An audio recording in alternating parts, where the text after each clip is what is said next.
Well, hello there, sir. How are you? I am very well. Awesome. And you? Lovely to hear. I'm great. How's your week been? Good? Good. Yes, it's lovely. Nothing exciting. Nothing that would put a police record on my name. So, But the week is young, so. Still lots of trouble that you can get into. All kinds. But no, things are good. And yes, I've been quite busy these last couple of weeks. I've been seeing all kinds of movies. Yeah. But last weekend, actually, I went to see. Well, I had seen The Shape of Water a couple of weeks ago, and then it won Best Movie at the Oscars, and I was like, that's because of me. Yep, it's all because of you. Yep, exactly. That one ticket, not that it has anything to do with tickets purchased. Well, they see who buys the ticket, and they're like, okay, nomination, there we go. That's right. Exactly. Yeah, exactly. Oh, Tracy? Okay, so okay. Yeah, exactly. Best actor, best director. Exactly. Yep. Check. But no, it just seems like I've been going to see movies lately, and I saw Red Sparrow. Did you see Red Sparrow? Not yet. It's on my list. That was interesting. But I think today, what's on the topic of discussion is one of the latest Marvel movies that I was completely blown away by. You were. I believe you were too. I was very surprised by how good it was. And so obviously we're talking about Black Panther. We are. So yes. So anyways, you had sent me something. What did you send me? Well, I sent you. There's this guy that I follow. I guess I'll link him here. He calls himself the box office guru. Got it. And he tracks movie dollars and how much movies make. And unlike most of the American guys that people don't really look at global box office in the States like they should. They always relate it on the state, like the success of a movie in the States, and that only the critics in the States have real opinions. He's an international box office guy. Got it. I believe he's Indian. So, he really looks at India and the foreign markets like China and Japan and like how movies make over there. So he always looks at it as a whole. So anyway, he's really good, and his predictions are usually pretty darn spot on. Except in this case, he totally didn't predict how well this movie would do. Really? Wow. I think he predicted it would make about $700 million or something globally. And actually, it's made more like 1.2 million now worldwide. Yeah, billion. As of last weekend. $1 billion dollars with a B.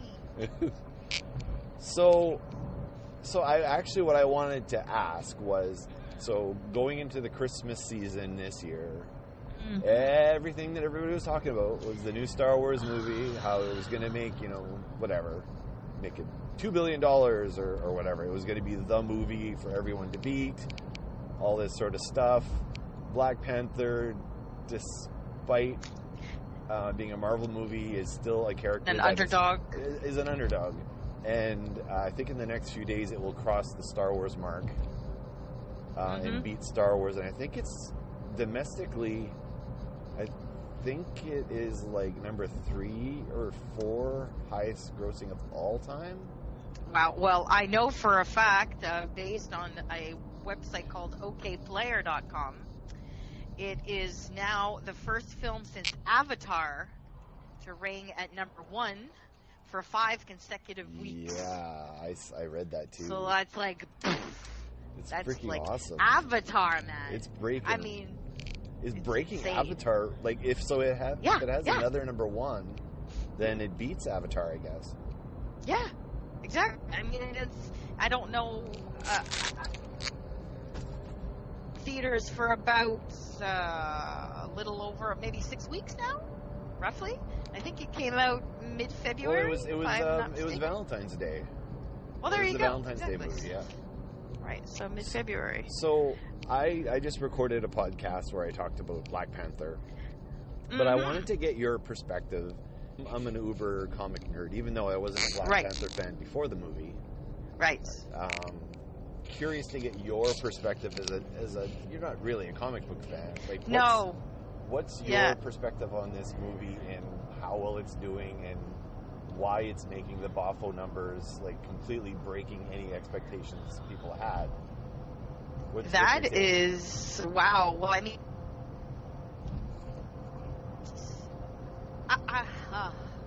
why is it necessarily like just doing as well as it is? You mean basically? Yeah. I think that there has to be, or there is more diversity in the comic book genre. Because other than like there weren't any black superheroes. I mean, other than I'm trying to remember the guy's name from Captain America. Oh, yeah. Is it Hawk? Falcon. No. Yeah, Falcon. I mean, but this one is predominantly, and it's like it's a breath of fresh air. It is. And I mean, it just you feel like the characters are so, I don't know, empowering. Like, it's just I'm thinking mostly of Black Panther's younger sister. Oh God, I loved her. And I loved her character. I thought she was awesome. I mean, there was one part in the movie. I mean, this is just just one little snippet, but she's showing Black Panther around her state-of-the-art lab, and all of a sudden she's like, "What are those?" Like the shoes that he was wearing, and I was like, "Oh my God, that just came out of left field," and I was on the floor. That was I was awesome. like killing myself laughing because it doesn't take itself seriously. It's just like really, I don't know. Come it was on. so cool. You need to be a little cooler. So, oh my God, it was just hilarious. But I mean, just that, and the fact that there were empowering women, like yeah, more women than men. exactly, like the character of the female warriors. Oh God, they were so cool. They were just wow. I mean, unbelievable. One of them, by the way, was Michonne from The Walking Dead, which we just figured Really? out after the fact. Okay. Are you talking about Dora Milaje?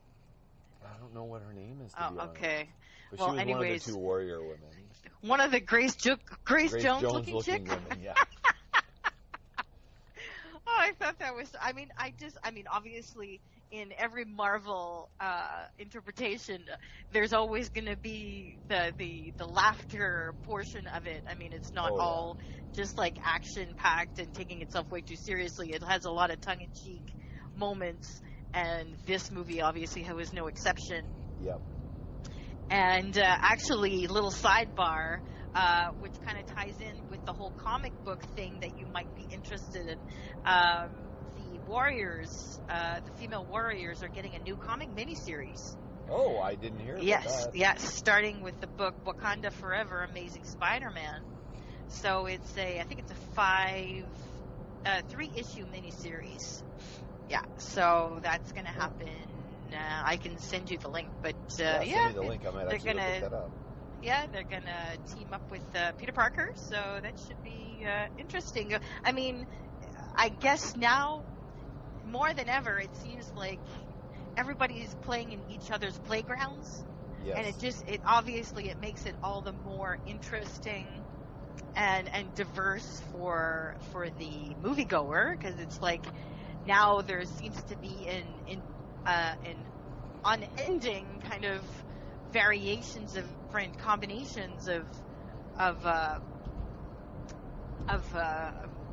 like superheroes coming together. I mean, you had the Marvel and the DC come together, Yep. and I mean, and now with all of the other kind of the Guardians of the Galaxy, and like everything that's coming into the Infinity War, all of these kind of coming together. So that's kind of uber cool, and also with the Black Panther character being in that one as well.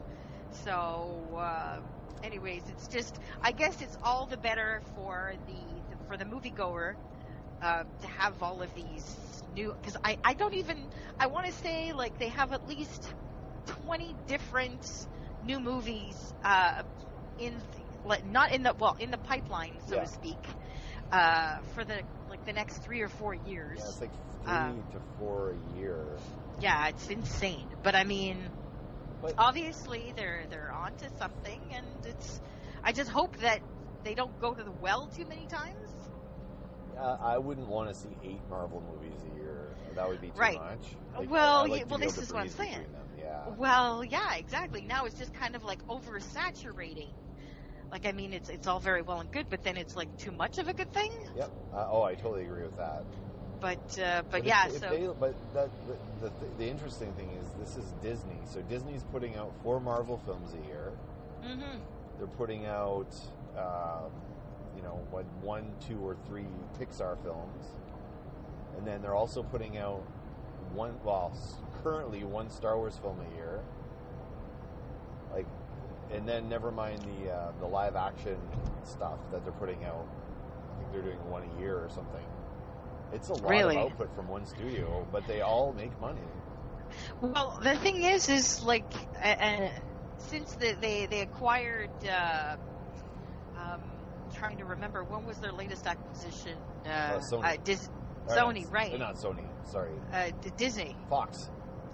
Yes. Right? Exactly. They've got Fox, so it's just like they're just like a juggernaut now. They're just like they're everywhere.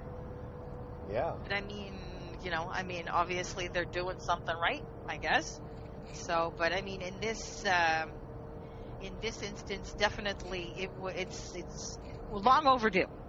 Long overdue, and it was a joy and so much fun to see and watch and sit through. And I didn't even look at my watch once. No, so it was just it's pretty awesome. I think the big thing was it was a good story. It wasn't a quote unquote superhero film. It didn't. I mean, yeah, it has all the aspects of that, but it wasn't cookie cutter. No, not at all. It was so original in concept and everything, and that's why I liked it so much. Mm-hmm. It's like, it's not in New York City, because all the Marvel in the comics is always in New York City. So after a while, it can get boring. It's too regional. But what I liked about this movie was it's there, and I could be wrong here. They were either in Korea, or where did they go? Where was it shot, you mean? No, but they went. Oh yeah, South Korea. Yes. South Korea. Yes. They went to Korea. Yes. I liked that. Like, and then what else? Like, what other movie? There was another Marvel movie where it was not centered. Like, well, Thor obviously wasn't centered. I was just gonna say. But the last few movies, like, they go other places, and right. If you want to get that global box office, it can't be a movie about the United States every time. That's right. It's not. The world doesn't work that way anymore. It's a globe. Everything is global. The borders are melting away. Mm-hmm. And diversity. Yeah. And then you can't rehash those typical old American storylines. Like, you have to really go outside the box. Yeah. And, that's why this is so good. That's why Jumanji was so good. That did not feel like an American movie to me at all. Mm-hmm. It was unique, and I think a unique movie is always going to do well if the story is, told well. Well, regardless most of what definitely. it is. Exactly, because you're not just rehashing the same tropes, that have been done time and time again in Hollywood. If you think outside the box and you take a chance, and people will most of the time will appreciate the fact that you decided to go outside the norm and try something different. Yeah. Well, I think the other thing, I think that helped it too, but like the diversity in the movie, like you said earlier. Oh, like, so incredibly. but Yeah. so, like, maybe I got my head buried in the sand, but that is my world. Like, I don't, like, I live in a community where, you know, but based on the color of my skin, I'm a minority. Like, it is just such a melting pot of different cultures and everything. I don't consider, like, to me, like, the movie was, that's the way it is. You know, like, it's not just one sex, it's not just men. No, it's exactly. not men doing all the heavy lifting. Like, in my office, I'm outnumbered by women. Like, and, you know, the women have strong voices in my office. Like, you know, they're not, yeah, exactly. But to me, that's normal. So this movie felt like it was more normal, despite all the, you know, all the super scientific elements to it. It was more normal, and it was more like the real world. Yeah, no, I agree. And I mean, like, just again, I have to come back to the role of the sister. You know, she's young and she's smart and she's witty and, you know, she's badass. She wasn't the stereotypical tech geek in the movie. No, she was exactly. a real human being.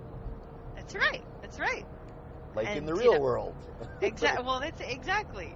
And it just, you know, it portrayed that, it just gave a fresh, I guess, turn to that type of type of character. You know, it's like you said, it wasn't the typical nerd. It was, and she wasn't, like, I guess she wasn't weak either.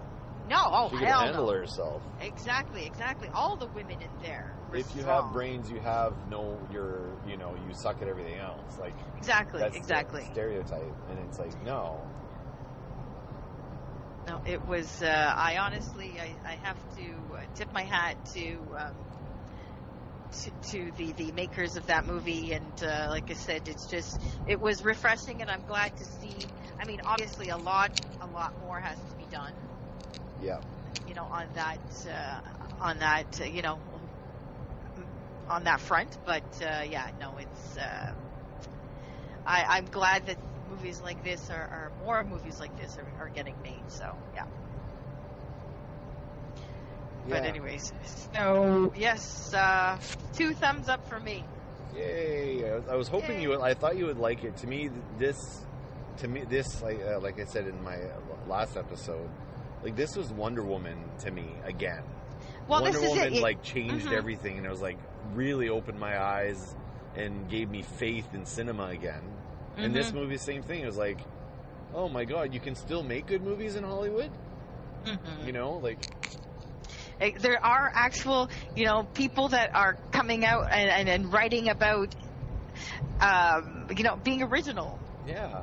And giving a new twist, and people are hungry for that. And it's all about pushing the boundaries and pushing the barriers. And if you have a crazy idea, run with it. Don't say, well, it's never been done before, I won't do it. Let's just copy this other movie. Be original. Unfortunately, there's still the old guard. Yep. That is, you know, that is in place, and it takes a lot. It's going to take a lot still, but I mean, there's headway being made, but a lot more has to be done. But I'm glad that I'm part of, you know, the generation, at least, that is able to see these new things coming. And I'm like, go for it, man. I couldn't agree more. Yes. Definitely couldn't agree more. So, we're actually like, okay, how do we finagle the sitter to go see this again? Yeah, exactly. Because it was just so enjoyable. And the villain, too. One thing, some of these superhero movies... Wasn't black and white. No, he was like, you know what, dude? I agree with what you're saying. Right, exactly. You know, he was like... He's been one of the best villains in a superhero film since... like, Loki? Yeah, I Because, I mean, guess. Loki, you could agree with a lot of the You could shit see that he his said. point of view. A true villain has motives that you can kind of agree with. That's right. It know? makes him more, I guess, it makes it more difficult to, it's not just black and white, literally. Yeah. It's really, it's nuances, and like you said, you can see his point of view and where he's coming from, and where the anger stems from, and the fact that his dad was killed by his uncle. Yeah. And that there's. But I like that whole thing that no one's perfect. Like, his dad wasn't the perfect ruler. He had to make hard decisions. He had to make real decisions, and no one's perfect. And that's life. Like, this whole Ben Affleck thing going on now with his tattoo of his. They're like, oh my God, what were you thinking? It's like, who cares? He got the tattoo for personal reasons. Whether you like it or not, it's none of your business. It's something he did for himself that's obviously important to himself. Whether you find the tattoo ugly or not, your opinion's irrelevant. He got it because it meant something to him. Tattoos are personal. But you see, it's so much bigger than that, because the thing is Hollywood and all of that, and all of those that live in that world, like of actors and actresses and what have, I mean, they live under scrutiny, and that's the reality. And there are people that live for this type of thing, that it's drama, and they love to pick apart and criticize and judge. And this is why magazines like Us and In Style and I could go on forever, and just that kind of how can I say, like, just pinpoint every single little issue that they say might be off or whatever, or that can be criticized, and they pick it apart to pieces. Yeah. And it's kind of like, how can you throw stones if you're like? It's a two-headed monster. It's a two-headed monster. I know, and you really have to step. And the thing is it's more apparent now because of social media. Yep. Because it's in your face all the time. I mean, I see, all kinds of stuff on a daily basis on my news feed on Facebook. And you said, I start just like, I don't you want have to follow anymore. I don't want to. You totally have to. If you're a publication that putting trash like this out, then I can't follow you anymore. How about real news?